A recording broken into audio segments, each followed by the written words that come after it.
My last point that will help everybody with their lives. Deal with the problem in the moment. Married people or people that are about to be married.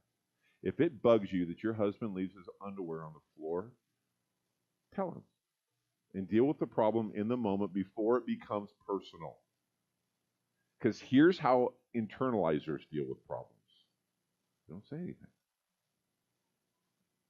And they don't say anything when he left the seat up and they went in the middle of the night to go potty and they fell in the toilet. And they don't say anything when every time they come home, he's sitting on the couch playing video games and they got to clean the house and both of you guys work 8-hour days.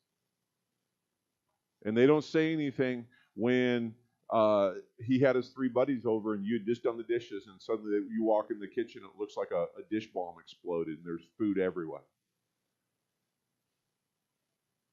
And then he comes walking in the house one day 5 minutes late and she comes completely unraveled on him for being 5 minutes late. Completely unraveled. Like we need to deliver something because the devil is in my wife.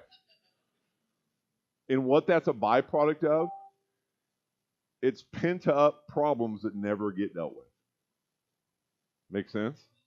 If there's a problem, it's easier to deal with it before it becomes personal. Parents, with your kids, right's right, wrong's wrong. Don't wait until you're mad to discipline your child.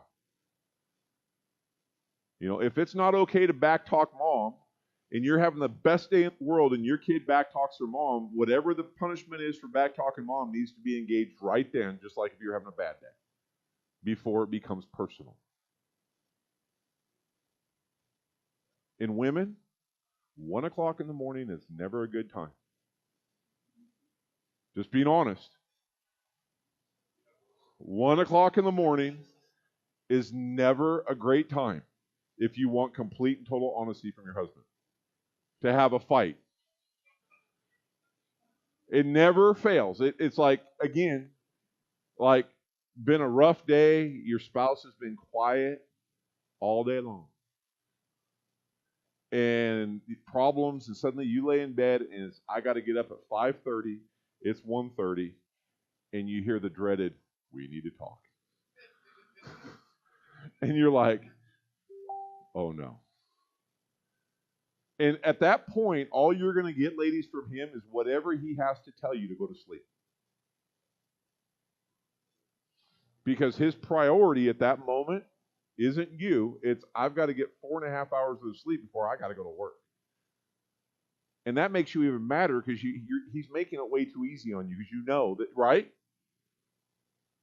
So pretty soon you pick the scab off so bad to where you got an artery exposed and blood's pumping out and it's 4:30 in the morning. He still hasn't gone to bed now. He doesn't care anymore.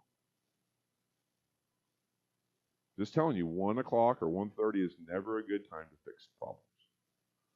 If it's a big enough problem that you need to talk about it, write it down and sit down when you're both in a good mood. If you want to bring resolution to a personal issue in a marriage or a relationship, write it down. If you're fired up, it's not a good time to talk about it. If they're fired up, it's not a good time to talk about it. You'll find when you talk to veterans of marriage that have been married for 20 years or longer, one of the keys to success that we veterans have is we don't get fired up when we're fighting. We try not to because nothing good happens when you get fired up.